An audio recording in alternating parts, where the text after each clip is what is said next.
on va donc aller de l'autre côté de la deuxième détente ce soir. C'est encore un autre personnage, mais avant d'aller vers cette deuxième détente, les messages, vous êtes très nombreux. Je vous salue, vous me saluez aussi, hein, tout le personnel d'Afrique Média. Ouattara ne connaît rien de l'histoire, de l'histoire, et il ne peut rien connaître de l'histoire de la Russie. Il est juste un économiste artificiel qui ne peut même pas apprécier les dégâts qu'a causé le franc CFA économiquement en Afrique.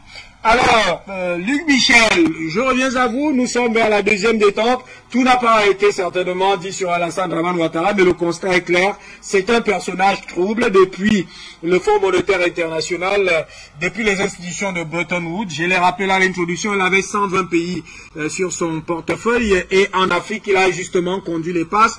Il a influencé pour ces dévaluations du franc CFA parce que, il faut le rappeler, une vidéoconférence était tenue avant 1994 avec justement les journalistes africains.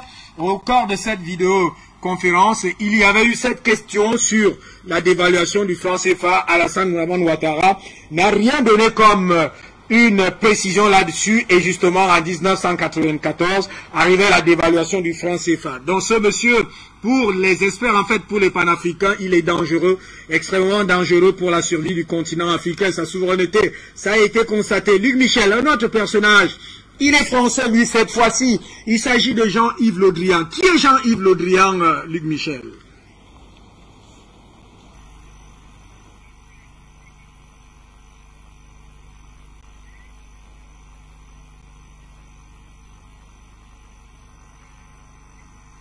À revenir vers Luc Michel tout à l'heure, Souleymane Hamzat, un autre personnage, Jean-Yves Le Drian, qui fait feu de tout bois, en fait, dans les propos, le discours, c'est aussi le registre de l'insolence, de l'arrogance et même du mépris. Et cette fois-ci, c'est un député français qui a fait le constat de ce que ce monsieur a déjà même démissionné, ce ministre, qu'il n'a plus envie de demander à ces derniers de démissionner. Avant d'écouter cet extrait tout à l'heure de ce député, il s'agit de Sébastien Nadot. Et pour vous, qui est Jean-Yves Le Drian dans la galaxie officielle française actuellement? Comme son nom l'appelle, voilà un grand personnage, n'est-ce pas, qui, dans la sphère française, est passé par tous les carcans, n'est-ce pas, de la politique française, où se retrouvait, je crois qu'il était d'abord maire dans une ville, ensuite il était député, pour certains, le voilà en train de devenir ministre des Affaires étrangères, n'est-ce pas, d'abord ministre de la Défense, sous le président François Hollande et maintenant ministre des Affaires étrangères sous l'actuel président de la France. Voilà un personnage dont les méandres, les attitudes, le comportement reflètent, n'est-ce pas, la bonne vieille école, celle-là des barbouzes, celle-là, n'est-ce pas, de la destruction, celle-là qui est liée, n'est-ce pas, aux mauvaises, aux vieilles bonnes méthodes d'après eux de la France-Afrique. Quelqu'un qui s'inscrit dans le calendrier de la destruction, à l'instar, n'est-ce pas, de son ami de la Côte d'Ivoire. Vous voyez, comme Dieu sait si bien faire les choses, qui s'assemblent se ressemblent. Un autre personnage sulfureux, qui pense, n'est-ce pas, pouvoir venir dicter sa loi, comme il a le fait dans le passé à un certain nombre de chefs d'État africains qui n'osaient pas le ton, et qui aujourd'hui ont eu le malheur de tomber sur des chefs d'État comme le président Forcin Archange Touadéra de la Centrafrique, le charismatique colonel n'est-ce pas, Assimi Goïta du Mali, et d'autres encore que je ne voudrais pas citer ici. Vous voyez, il tombe, voilà un personnage aujourd'hui qui est décoiffé, n'est-ce pas, à la poursuite de son physique, et qui aujourd'hui s'effrite, un personnage qui est plongé dans tout ce qu'il y a de magouille. Et je peux vous citer que précédemment, les passeports maliens officiels, même voire diplomatiques, étaient fabriqués par l'entreprise de son fils. Voilà quelqu'un qui, au niveau de l'État corse, est plongé dans la mafia. C'est connu, c'est sur la toile. Un personnage, mais d'une dangerosité au-delà du réel. Un monsieur dont toute l'Afrique devait faire attention. Et je veux citer avec lui l'autre monsieur dont je n'ose même pas appeler le nom, et qui était tout dernièrement d'ailleurs à Abidjan, accompagné du fils Bolloré. Voilà le cercle dans le dont tout est issu, Jean-Yves Le Drian. C'est un personnage à tout point de vue, à tout égard, qui doit être classé, n'est-ce pas, persona non grata, sur la liste de tous les ministères, n'est-ce pas, des affaires étrangères en Afrique. Vous savez, il y a des personnages que l'Afrique devait se refuser de recevoir. Il y a ce monsieur-là qu'on voyait. Il y a celui dont, bon, je suis obligé d'appeler son nom, Nicolas Sarkozy. Et il y a un autre qui a failli même se faire taper tout dernièrement à l'aéroport Roissy Charles de Gaulle. Je veux parler de, comment il s'appelle, ce monsieur-là qui allume, qui sert, n'est pas, le transporteur de mallettes du moment. Son nom va me revenir, n'est-ce pas? Voilà ces gens de personnages qui ne devraient plus mettre pied en Afrique, n'est-ce pas? Il va falloir que la jeunesse panafricaine, n'est-ce pas, se lève et demande tout au moins, n'est-ce pas, à nos dirigeants d'interdire l'entrée sur nos sols de ce genre de personnages. Il faut jouer du tac au tac. Et je vais vous raconter une anecdote en 2 minutes.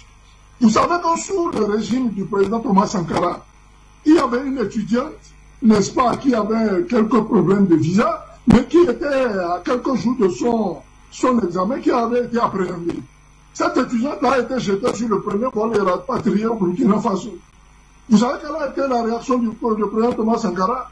Il prend une unité, il demande à ce que l'ambassadeur, n'est-ce pas, non, le chargé d'affaires vienne le rencontrer. Sur instruction de l'ambassadeur français, il va le rencontrer. Il le prend lui-même, il conduit à l'aéroport, il jette dans l'avion. Voilà la réaction que doivent avoir désormais nos chefs d'État. Ça doit être du tac au tac. Et tenez-vous tranquille. Nous sommes en guerre. Monsieur Ibertoumi, l'Afrique panafricaine, la jeunesse à laquelle moi j'appartiens, en guerre. Nous sommes tous menacés à tout point de vue. Les journalistes sont menacés. Dans Afrique Média est traité d'une chaîne russophone. N'est-ce pas, vous-même qui circulez, qui essayez de nous donner la parole pour que nous puissions opiner sur ce genre de problème. Nous sommes attaqués et il y a des plans qui sont élaborés.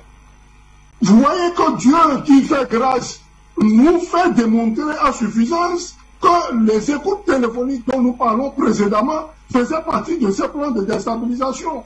Donc il va falloir que tous, la main dans la main, nous accompagnons nos dirigeants à prendre un certain nombre de décisions.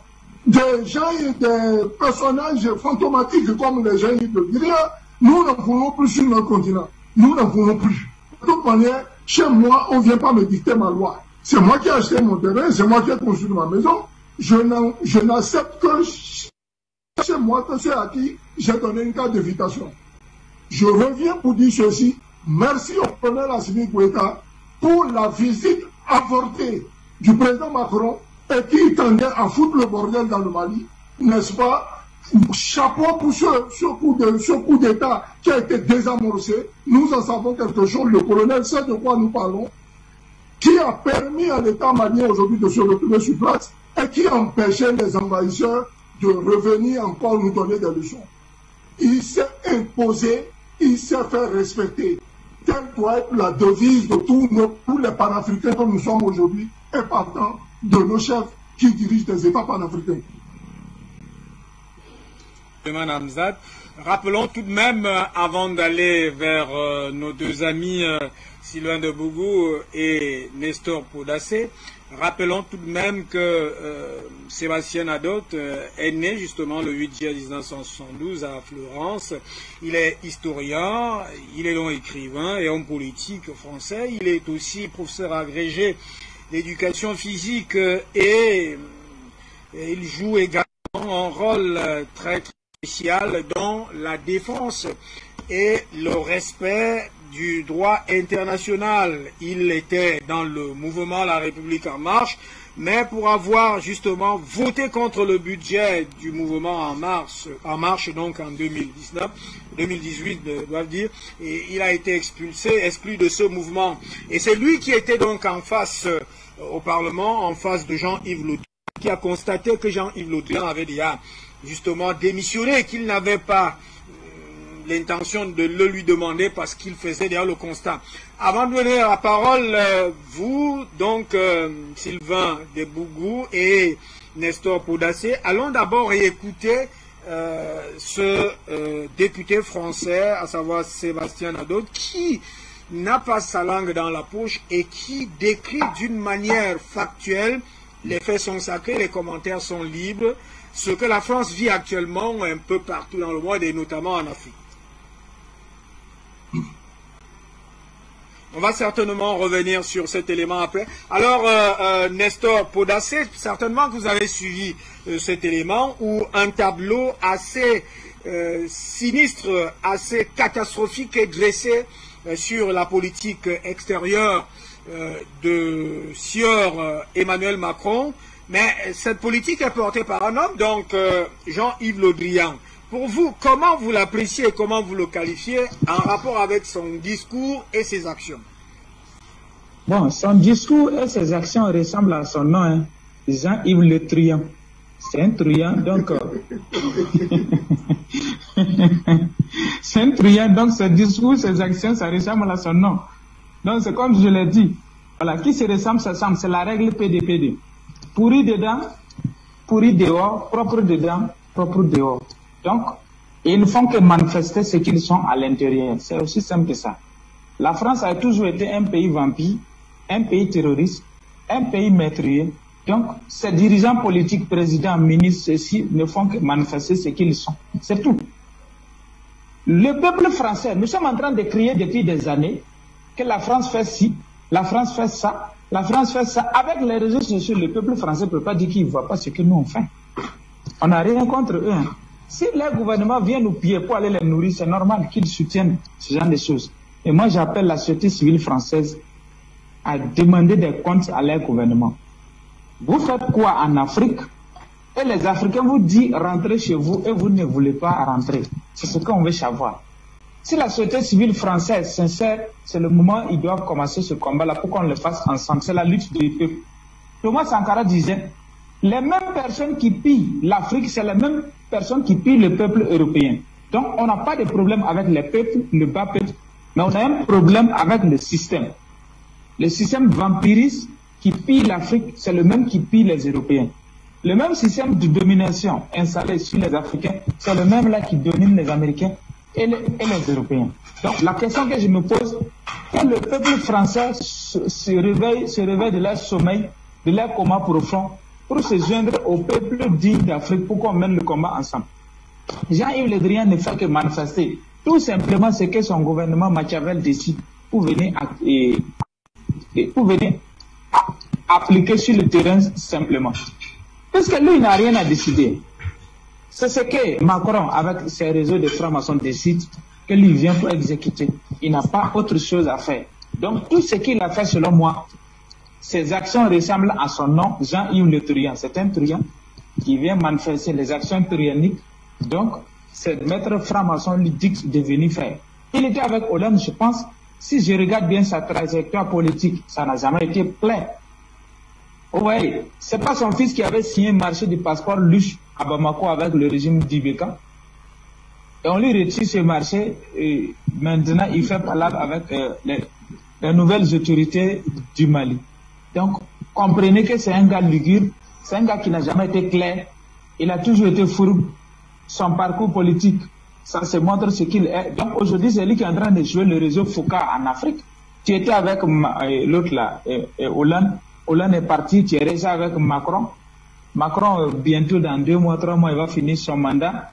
Et il est encore toujours là. Et il a toujours signé le décret d'assassinat des autres présidents, Kadhafi. Je dirais que c'est Dieu qui a protégé le président Laurent Gbagbo. Parce que je me rappelle en son temps, notre pasteur nous disait que non, nous devons plutôt prier pour que Laurent Gbagbo ne soit pas tué. Parce que là où les choses sont arrivées, ce n'est plus possible, il ne peut plus tenir. Mais nous, on n'a qu'à prier pour que Dieu protège sa vie. Et effectivement, c'est Dieu qui l'a protégé, malgré qu'on a bombardé sa résidence. Donc, Jean-Yves Le Drian, c'est lui encore qui rentre en jeu aujourd'hui. Dans le Sahel, ils sont malmenés. Malgré tout ça, il veut coûte que coûte faire pour se maintenir au Mali, avec le blocage du convoi de l'armée française. Malgré tout ça, ils veulent tout faire pour rester au Niger. Bon, finalement, comme je l'ai dit, ces actions ressemblent à son nom. C'est tout simplement, moi, la qualification que je peux lui donner. Merci. On vient à vous. On va peut-être avoir l'extrait. Ce député, Sébastien Nadotte, qui s'est adressé au Parlement en établissant un cliché, une feuille noire pratiquement pour la diplomatie française, qui ne fait qu'être humiliée, c'est le terme qu'il a utilisé à plusieurs reprises, qui ne fait que s'égarer un peu partout dans le monde. Et cette affaire est conduite par Jean-Yves Le Drian. Quelle est l'appréciation que vous faites de l'homme? Est-ce qu'il y a pertinence dans ses actions ou impertinence, ou alors égarement, comme l'avait constaté dernièrement au Parlement français Sébastien Nadotte? Sylvain Debout. Oui, moi je pense que on ne doit pas se tromper sur les agissements de Jean-Luc Le Drian. Le Drian, pour moi, il est le produit du mépris de la politique française envers les Africains. Il ne faudrait pas qu'on dise le peuple français séparé des politiciens français. Le peuple français sait ce que leurs politiques font en Afrique. Je vous donne ce petit exemple. Ce jeune joueur de West Ham qui a tenté de maltraiter ou bien de jouer avec son chien. Mais aujourd'hui, c'est devenu une affaire mondiale. Et donc, j'ai même demandé dans un live, mais qu'est-ce qu'on fait des Noirs qui lèvent un doigt? Qu'est-ce qu'on fait des Noirs qu'on tue chaque jour comme des mouches? C'est-à-dire, ils sont prêts à défendre un chat par rapport aux Noirs qui sont assassinés chaque jour. Voici la réalité. Et donc, il faut que les Africains, pour moi, nous devons être sérieux dans nos discussions. Tous les peuples occidentaux savent ce que font leurs dirigeants en Afrique. Jean-Luc Le Drian est carrément de ceux qui refusent la mort de la France-Afrique. C'est lui qui se fait le nouveau visage du réseau focandien. Jean-Luc Le Drian, c'est le produit du mépris qu'il avait envers l'Afrique, en disant que l'Afrique n'est pas rentrée dans l'histoire. En oubliant qu'il est allé là, lui-même son ignorance profonde.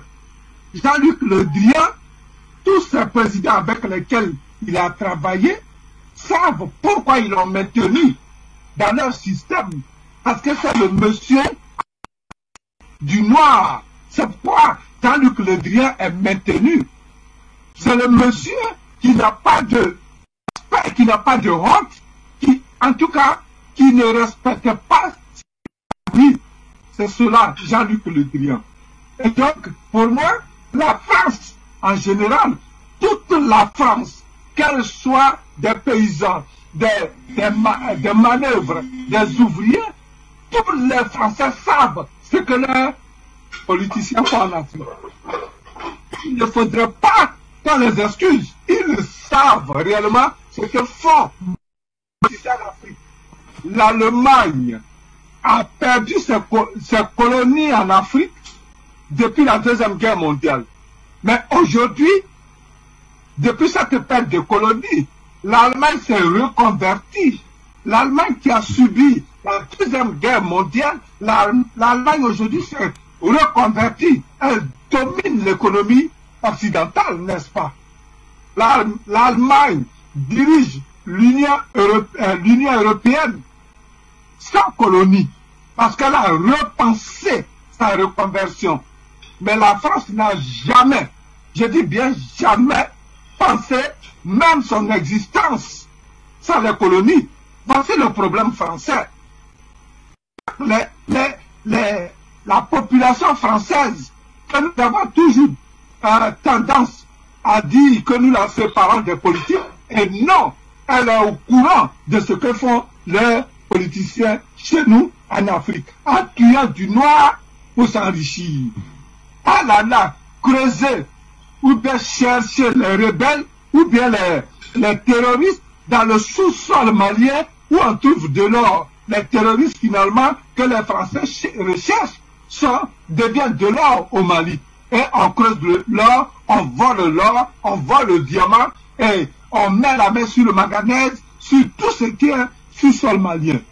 Alors pour moi je dis, Jean-Luc Le Drian, c'est le produit du mépris de la politique française et de la population française à l'égard du nègre que je suis, du nègre que nous sommes en Afrique, du nègre que sont les Maliens. C'est cela, Jean-Luc Le Drian. Je vous remercie. On va donc peut-être aller au standard pour prendre cet élément et revenir à vous. Peut-être, je ne sais pas, Luc Michel, s'il est encore avec nous.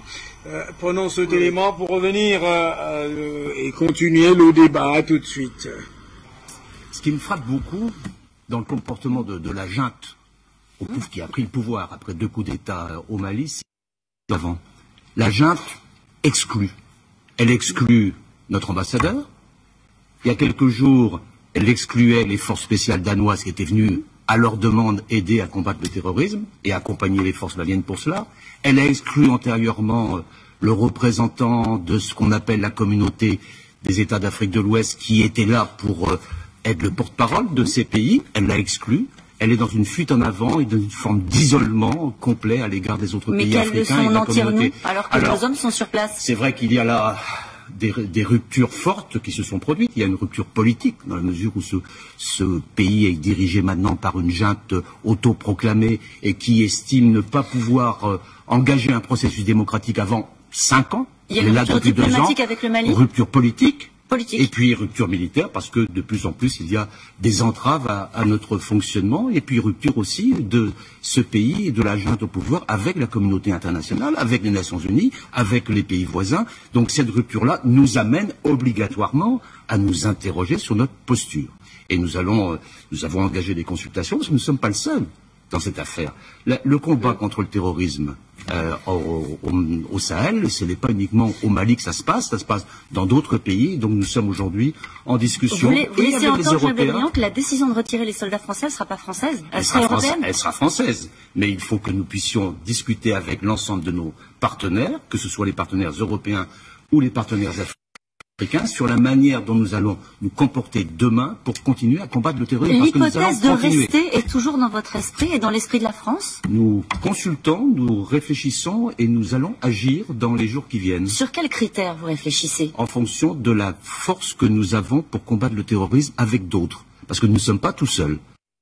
Les Africains, avec le Burkina Faso, avec le Tchad, avec la Mauritanie, avec le Niger, ils sont combattants auprès de nous, et nous sommes avec les Européens. Il y a 10 pays européens qui sont présents. Et puis il y a aussi la communauté internationale. Je vous poserai la question autrement, Jean-Yves Le Drian. Les conditions de notre maintien dans ces conditions au Mali sont-elles réunies? Je trouve qu'aujourd'hui, la situation ne peut pas rester en l'état. Et c'est la raison pour laquelle nous sommes engagés dans une consultation pour adapter notre dispositif à la nouvelle donne que provoque la junte au pouvoir au Mali. Ça fait 9 ans qu'on est là-bas?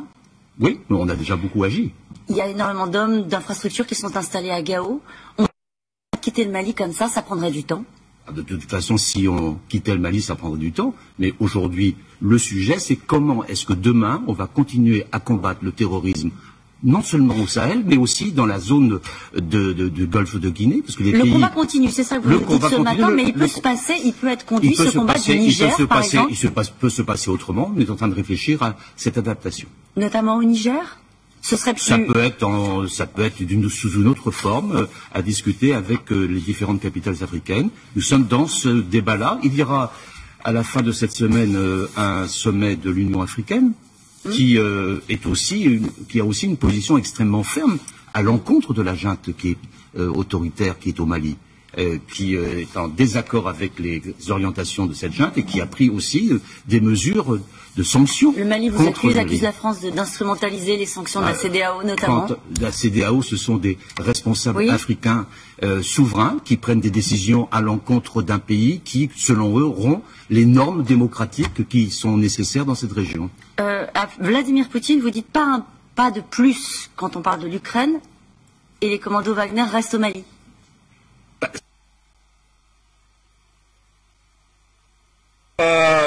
On va commencer par Sylvain de Bougou, hein. On venait de terminer avec Suleiman Hamzad. Alors voilà la manière de parler de Jean-Yves Le Drian, Sylvain de Bougou.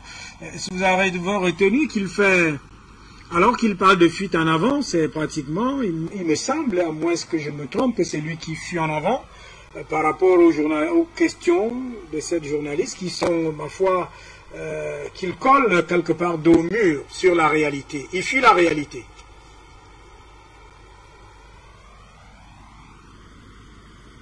Vraiment la réalité, il ne répond pas aux questions de la journaliste. Et lorsque elle le met devant des faits comme la durée au Mali ou bien le cas en Ukraine, mais il fuit, il ne répond pas. Pour lui, on peut aller marcher sur les Noirs, on peut décider comme on veut en Afrique. Parce que l'Afrique, c'est un no man's land. C'est ce que Jean-Luc Le Drian pense. Et c'est ce que je disais tout à l'heure, c'est toute la classe politique française, c'est la population française, parce qu'elle sait ce qui se passe en Afrique. La population française ne peut pas aujourd'hui ignorer que, avec tout ce que nous avons comme moyen de communication, elle n'est pas au courant de ce qui se passe chez nous en Afrique et précisément au Mali. Et donc Jean-Luc Le Drian, tous ses gouvernements l'ont maintenu. Tous ces présidents français l'ont maintenu à leur côté parce qu'ils savent que c'est lui qui est prêt à faire le sale boulot en Afrique.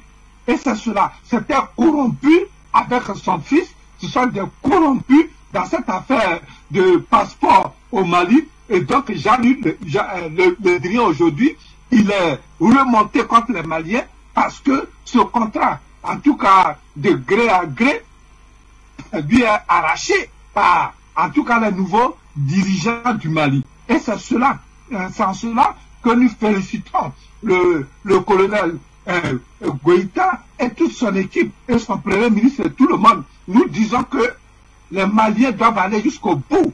Ils doivent aller jusqu'au bout en renvoyant même tous les ambassadeurs des pays de la CEDEAO qui ont condamné le Mali. Il ne faut pas renvoyer l'ambassadeur de France seulement. Il faut renvoyer tous ceux qui ont soutenu la France dans cette décision macabre pour asphyxier en tout cas le Mali et qui rit aujourd'hui dans les appels téléphoniques. C'est la même chose qui avait été faite contre le président Laurent Gbagbo ou même l'Union européenne. Cette organisation assassine a bloqué des médicaments destinés à la Côte d'Ivoire parce qu'on combattait le président Laurent Gbagbo. Et c'est la même chose qu'ils sont en train d'appliquer. Alors pour moi, toutes ces ambassades des pays de la CEDEAO, en tout cas cette boîte vide, ces ambassades doivent être fermées, leurs ambassadeurs renvoyés dans leurs pays respectifs pour que on sache où on va. Parce que eux tous aujourd'hui, ce sont des hommes de coup d'État, ce sont des espions qui sont contre la liberté de tous les Africains, des Panafricains et du peuple malien. Je vous remercie. Peut-être avant de vous donner la parole, on va aller voir au standard. Est-ce que nous avons les appelants de ce côté? Bien voilà, Suleiman Hamzad. Alors, vous êtes quand même, vous connaissez cette région de l'Afrique de l'Ouest, vous connaissez les pays dont Jean-Yves Le Drian est en train de parler, en fait, les allusions qu'il est en train de faire. Il a cité nommément le Niger, le Tchad, le Burkina Faso. Est-ce que vous avez l'impression aujourd'hui que ces pays vont aller jusqu'au bout de la neutralisation ou de l'isolement du Mali, encore que quelque part, jusqu'ici, le Mali semble ne pas être isolé. Que le Mali, non seulement il n'est pas isolé, parce que la Guinée, n'est-ce pas, ouvre son territoire au passage de tous les produits maliens, la Mauritanie c'est pareil, l'Algérie c'est pareil. Donc Jean-Yves Le Drian ou Le Truand, comme disait mon prédécesseur, est complètement dans le dilatoire. Il ne comprend rien à la géopolitique. On voit quelqu'un qui est fatigué, c'est un comprimé périmé, n'est-ce pas, qui relève d'une vieille époque et qui n'est plus admissible, n'est-ce pas, aux supposés malades qui prétendent avoir en Afrique. Je voudrais, n'est-ce pas, vous relancer sur quelque chose de très important, qui ont permis, n'est-ce pas, à la France de venir intervenir au Mali, s'estompe là en février, ce mois-ci. Vous voyez, c'est pour cela que la France a reporté de 2 ou 3 semaines la prise de sa décision par rapport à, n'est-ce pas, l'orientation qu'elle fera de la force Barkhane, soit de la force Takuba. Mais pour ce qui est de la force Barkhane, il est reconnu que tous les Africains. C'est une force qui a un bilan d'opération 0. Et pour revenir à la force Takuba, ils ont compris, certains pays européens ont compris que la France les menait en bateau. La Suède, elle a décidé de rappeler son contingent. Vous avez l'Italie, juste même de ne pas en envoyer. Vous avez, comment on appelle, l'Allemagne, c'est même pas la peine, n'est-ce pas? Et ainsi de suite. Donc la France se retrouve seule. Elle n'a plus de partenaires européens. Ils ont voulu venir expérimenter en Afrique, n'est-ce pas, la nouvelle force européenne dont ils appellent les deux, et qui malheureusement, n'est-ce pas, avec la vigilance de co-débatteurs comme le président Mandakani, Bertrand Pachinda et autres, n'est-ce pas, ont bien voulu éclairer l'opinion africaine sur ces enjeux géopolitiques. Ouais. Donc, actuellement, le Drian est complètement en perdition. Il n'y a plus de boussole. Ils sont totalement dans le désarroi. Le Mali n'est pas enclavé et ne sera pas enclavé. Le Mali est ouvert. Et nous remercions encore une fois de plus, hein, n'est-ce pas, à travers Afrique, cette chaîne Afrique Média, n'est-ce pas, le comportement du colonel Assimi Goïta, n'est-ce pas, de se faire respecter, de dire non quand il faut dire non. Aujourd'hui, on a besoin de ce genre de chefs d'État. Des chefs d'État qui vous regardent en face et qui vous disent, vous voyez ce que vous voulez nous apporter là, chez nous, ça ne viendra pas. Ce que vous voulez vous nous enseigner là, chez nous, ça ne vient pas. Et je voudrais vous rappeler ici, j'ai vu une petite vidéo ce soir qui m'a fait rire. Aujourd'hui, le commandement et les ordres se donnent en Bambara dans l'armée malienne. Renseignez-vous. J'ai vu la vidéo, mais j'ai sauté de joie. Le deuxième point, mais le même Yves Le Drian, il parle de l'Union africaine qui aurait pris des sanctions. Nous avons vu ici sur votre chaîne, n'est-ce pas, en direct, la visite, nous avons assisté à la visite du président Moussa Faki Mahamat, n'est-ce pas, au Mali, qui a d'ailleurs été reçu par le premier ministre malien et qui a demandé à ce que la CEDEAO revoie cette sanction. Et partant que l'Union africaine a maintenant bien compris le schéma dans lequel se mettait le Mali. Tout ce que Moussa Faki Mahamat demandait, c'était juste de revoir un peu le calendrier qui, d'après ses appréhensions, au lieu d'aller à 5 ans, pouvait être de 18 mois à 2 ans. C'est tout ce qu'il nous reprochait au président malien. Et puis la souveraineté malienne, elle n'est pas monnayable, le Mali n'est pas à vendre. Je voudrais chuter, n'est-ce pas, en vous disant ceci, le discours du Quai d'Orsay, il est périmé, n'est-ce pas? Les Africains qui voudront se vendre parce qu'appartenant à des sectes, qu'ils aillent se vendre, ça n'engage que. Mais pour ce qui est de nous autres jeunes, qui appartenons à la galaxie patriotique panafricaine, nous disons ceci, et que cela soit clair, nous nous ferons respecter de gré ou de force. Si vous tuez un Hamza Suleiman aujourd'hui, vous en trouverez plusieurs. Ils ont tué Thomas Sankara, aujourd'hui ils en ont malheureusement créé des milliards. Donc, nous sommes déterminés et partant, nous voudrons profiter pour remercier encore une fois, n'est-ce pas, le président Biya qui a accepté, le patriarche Biya qui a accepté que Afrique Média loge au Cameroun, sachant que c'est bien une chaîne d'origine équato-guinéenne, mais en second, de permettre aux journalistes que vous êtes de porter aussi haut la voix des sans-voix, celle-là des Africains et de la génération à laquelle j'appartiens. Je voudrais aussi remercier, n'est-ce pas, mes co-panélistes pour tous les apports de cette émission de ce soir et surtout les appeler à la veille citoyenne. Nous sommes en guerre, ne l'oublions pas. Nous sommes et restons en guerre. Et notre prochain combat vise deux objectifs.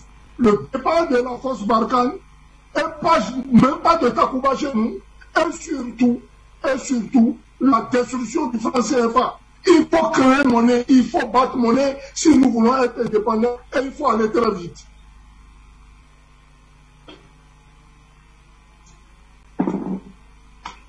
Vers la fin de ce programme très graduellement, mais on va donc quand même examiner la portée du discours de Jean-Yves Le Drian avec cette réponse, pas un discours, mais quand même ses réponses face à cette journaliste que j'ai pratiquement jugée pertinente sur des questions qui ont été comme des fusées. Jean-Yves Le Drian a évité beaucoup, mais Nestor Podassé, il nous parle de ce que la France est seule, et on vient de suivre là Souleymane Hamzat qui fait savoir que beaucoup de pays européens ont désisté dans cette affaire. Est-ce qu'il n'y a pas de supercherie dans cette affaire? C'est d'autant plus que le Mali ne se reconnaît pas dans cette force Takuba qui a été justement décidée comme ça sur son dos.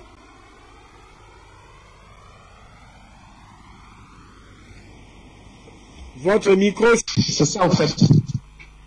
Ah, ok. Allô? Vous m'entendez? L'antenne, allez-y. Ok, donc je disais que la France est prise dans son propre pied d'arrogance, quoi. Parce que la France a toujours trouvé à la du pays avec les autres pays, sachant que le Mali était en relation avec la Russie, et qu'une fois que la Russie arrive au Mali, lui seul ne pourra pas tenir. Donc il fallait faire la roubladise, comme on dit ça en langage ivoirien. Il voulait faire la marmaille, quoi, pour faire venir les autres pays européens, se joindre à lui. Maintenant, ils vont dire que non, ils sont là pour des trucs sérieux, alors qu'en réalité, c'est pas ça. Donc, quand ils ont vu que l'arrivée de la Russie, ça sera une honte pour eux, ils ont été mis à nu, ils ont été déculottés. Donc, les autres pays européens se sont désolidarisés parce que j'ai vu que les parlements allemands ont voté une loi pour que les troupes allemandes se retirent du Mali. L'Italie aussi, pareil, je pense. On a sommé le Danemark de quitter. Danemark doit quitter. Donc, il y a plein de troupes européennes qui veulent... Hein? Il y a beaucoup de troupes européennes qui veulent... La Suède aussi, voilà. Il y a plein de pays européens qui ont lâché la France. Donc, la France se retrouve seule. Alors, il avait dit la fois dernière, la France avait dit la fois dernière qu'il y a 15 jours pour réfléchir s'ils vont rester ou pas. Quand les 15 jours là vont arriver, là, ils n'ont pas plié bagage. Il ne faut pas qu'ils vont s'arrêter au Niger, direction Paris. Voilà, il ne faut pas qu'ils vont faire escale même au Niger. Parce que je sais que le Niger, là, c'est l'air sous-quartier, donc ils vont vouloir faire escale là-bas. Mais le peuple nigérien n'a qu'à les tenir tête. Ils n'ont pas plié bagage Paris. Dès qu'ils prennent les bagages en France, là, direction Paris, il ne faut pas qu'ils vont faire escale au Niger. Voilà, il n'y a plus de place pour eux là-bas. Donc pour moi, la France voulait embarquer ces autres pays européens dans le faux. Et heureusement que les autres aussi ont compris, ils se sont désolidarisés. Parce que si ils ne se désolidarisent pas, la France va les embarquer dans le faux. Au moment où ils vont se rendre compte que c'était le faux, c'est fini. Ils n'auront plus de relations avec le Mali. Et la France aussi. Donc eux-mêmes, ils vont tout perdre. Donc, chez nous, il y a un adage qui dit en Djoula comme Malais, sur un Kavsani Malayen. C'est-à-dire que petit honte vaut mieux que gros honte. Donc, il vaut mieux prendre petit que d'accepter aller en profondeur et puis prendre gros après. Donc, ça là, c'est une situation qui va vraiment arranger le Mali. Et nous, les peuples africains, ça nous plaît. Cette force de domination là, nous n'en voulons plus. Il doit partir. Et tous les armées africaines. Alors, c'est l'occasion même encore de rappeler que le peuple africain, au lieu qu'on reste chaque fois à se plaindre sur les réseaux, sur les médias, c'est l'occasion que nous lançons l'appel au président du Burkina, du Mali, de la Guinée, de commencer à réfléchir comment mettre une armée africaine en place. Parce que si on va attendre l'UA et cette machin-là, avec la CEDEAO, je ne pense pas que cette armée aura joué. Tous les armées patriotes qui ont décidé de s'affranchir là, mettez-vous ensemble, l'armée malienne, l'armée burkinabéenne, l'armée guinéenne, mettez-vous ensemble pour faire une force africaine. Et nous allons nous faire enrôler volontairement les jeunes patriotes africains. Voilà. Et cette armée-là sera là pour sécuriser les pays africains. Et partout où nous sommes agressés ou attaqués, on fait front commun pour aller aider, combattre. On ne peut plus rester là à compter sur l'Occident. Il est temps que les Africains mutualisent leurs forces pour pouvoir combattre. Merci beaucoup. Bougou, quelle est donc aujourd'hui la position que doivent avoir ces Africains qui doivent combattre? Est-ce que dans cette affaire, il y a une solidarité avec le Mali? Parce que pratiquement c'est le Mali qui est visé et qui, si l'on en croit les orientations de la France, si on en croit la position de la France, si l'on en croit d'ailleurs les écoutes téléphoniques d'Alassane Dramane Ouattara, le Mali doit être isolé. Est-ce qu'aujourd'hui, il y a des pays qui en réalité travaillent avec le Mali pour ne pas être isolés? Et dans quel sens? On a déjà cité certains. Est-ce que le Mali va résister, va aller jusqu'au bout? Quelle est votre lecture dans cette affaire? Oui, le Mali va résister. Nous sommes positifs. Le Mali va résister. Il y a l'Algérie, il y a le Maghreb en gros. Il y a même la Guinée et le Burkina Faso également, où les militaires qui ont pris également le pouvoir là-bas sont en train de refuser de jouer le jeu de Le Drian et de l'Élysée. Nous pensons que le coup d'appel d'Alassane Dramane Ouattara avec Boubou Cissé, c'est une façon, c'est la peur qui s'exprime. Voilà, c'est la peur d'Alassane Dramane Ouattara parce qu'il sait que ce qu'ils ont appelé les coups d'État sont en train de faire un effet de boomerang. Ce sont ses voisins qui sont tombés. Ceux-là, on a vu ces rocs qui avaient lu la condamnation du Mali au niveau de la CEDEAO. Et c'est lui qui tombe. Alors Alassane Dramane Ouattara, qui pense être l'enfant chéri de l'Élysée, l'homme chéri de l'Élysée, et donc qui pense qu'il est le décideur numéro 1 envoyé par la France sur le continent africain, a peur. Il a peur. Ce matin, quelqu'un le disait, Dramane Ouattara, depuis ses coups, ne dort même plus dans le même lieu pendant 2 nuits. C'est cela la réalité. Et donc, nous disons, tous ces pays, tous ces peuples africains, tous ces médias comme Afrique Média qui nous donnent les moyens, la voix de nous exprimer, tous ces spécialistes comme le confrère de l'autre côté qui, ma foi, donne aussi des cours et des conseils, je pense que c'est cette symbiose-là entre nous, Africains et Panafricains, qui va réellement donner de la force au peuple malien, qui va donner de la force aux dirigeants actuels du Mali, de la Guinée et du Burkina Faso, pour que réellement le combat pour notre liberté réelle, définitive et pour toujours ait lieu. Il faut qu'on gagne ce combat, un combat perpétuel, parce que la France, comme je l'ai dit quelques minutes en arrière, la France n'a jamais pensé son économie et sa richesse sans les colonies. Les indépendances que la France avait données, c'est sur du papier. Alors, la France nous tient toujours par la corde au cou. On a vu cette usine où on fabrique le franc CFA qui a pris du feu. Je ne sais pas si ce n'est pas du montage pour qu'on ait pitié de la France encore, mais nous, ça ne nous dit rien. Ce sont des signes précurseurs, des signes prémonitoires qui nous disent la France est en train de perdre l'Afrique. Et les accords nous disons les accords, tous ces pays où les sous-préfets français ont été remplacés, les accords de défense avec la France doivent être rompus. Et on met sur place des accords bilatéraux ou bien tripartites entre ces États, le Burkina, le Mali et l'autre, pour que les Africains se défendent. Nous ne disons pas, aujourd'hui nous parlons de la Russie, mais nous ne disons pas que nous voulons une nouvelle colonisation à la Russie. Non, ce n'est pas cela. Nous disons que la Russie nous respecte et qu'on envoie les Africains en Russie partout et que les Russes viennent former nos armées. C'est ce que nous voulons. Et donc c'est dans du donnant-donnant que nous sommes. C'est ce que nous voulons aujourd'hui. Et nous pensons qu'en procédant comme cela, l'Afrique va se libérer. Parce qu'il faut se défendre avant de parler d'économie et autres. Parce que quand votre maison n'est pas défendue, elle n'est pas protégée, comment vous pouvez arriver à nourrir votre famille et à vous nourrir vous-même? Les pays sont prêts.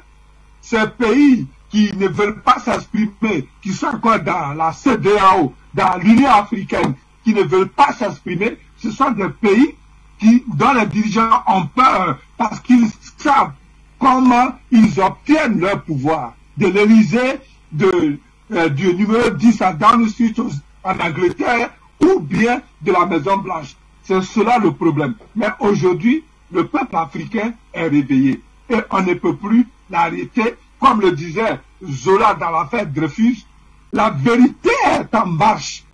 Rien ne peut plus l'arrêter. Je vous remercie. Afrique Média qui vous remercie et toutes les équipes de production et tout le personnel d'ailleurs. Nous vous remercions. Nous remercions Luc Michel qui certainement est parti un peu plus avant. Vous, Suleiman Hamzad, Sylvain de Gougou et pratiquement Suleiman Hamzad, merci pour votre contribution à retenir donc.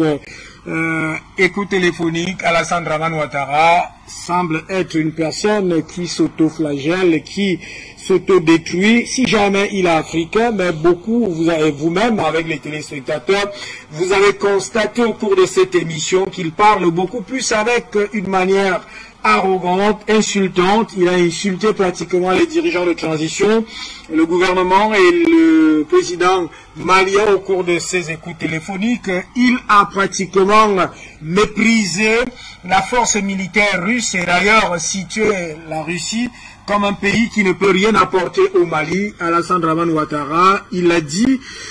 Et avec Boubou Cissé, vous avez aussi compris que le parquet de la commune 4 de Bamako a déjà donc ouvert une enquête pour atteinte à la sûreté de l'État de manière intérieure et extérieure par deux personnalités, une qui est malienne et une autre qu'on n'a pas citée. Et les téléspectateurs au cours de cette édition ont souhaité qu'un mandat soit donc aussi, dès que la vérification de ces écoutes téléphoniques est authentifiée, qu'Alassane Dramane Ouattara soit sous mandat d'arrêt, en fait, qu'il lui soit intenté une procédure pour atteinte à la sûreté, à la sécurité de l'État malien. Second détente, Jean-Yves Le Drian, pratiquement le nouveau Foucault, qui justement parle toujours de manière arrogante, insultante et méprisante aussi pour ce gouvernement de transition, ce pouvoir de transition malien. Et ça, franchement, il faut le dire à monsieur Jean-Yves Le Drian, que lui n'a jamais été voté chez lui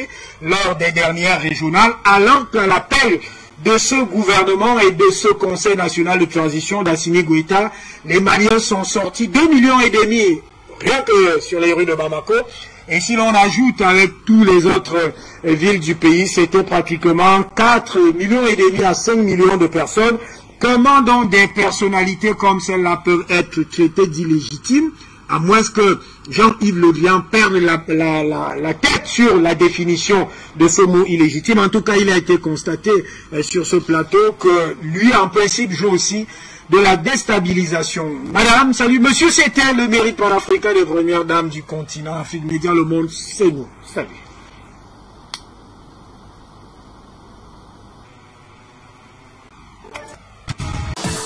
Merci.